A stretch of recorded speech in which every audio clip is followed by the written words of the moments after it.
I think if we shift the focus of why are people poor from, there've been kind of a few vintages of theory.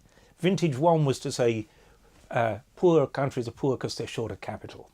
Well, that can't be the end of the story, because they're short of capital because of something. Capital moves. Huh? And then vintage two would say, well, they're poor because they've got poor policies. And we know that can't be the end of the story. Policies are the outcome of a political process. So vintage three was to say countries are poor because they've got dysfunctional institutions, political institutions, which mean that the state doesn't have an incentive to meet the needs of ordinary people. And that's kind of about where the global diagnostics have got to.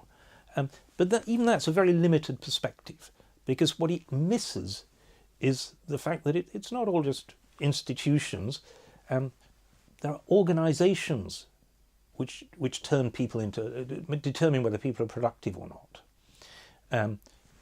Business organizations and public organizations. Now, if you look at Africa, the typical business organization is much too small to be productive. It can't reap scale economies. The typical public organization is big, but it's failed to reap, to turn people productive, because it's mismanaged worker motivation, it's mismanaged cooperation and coordination.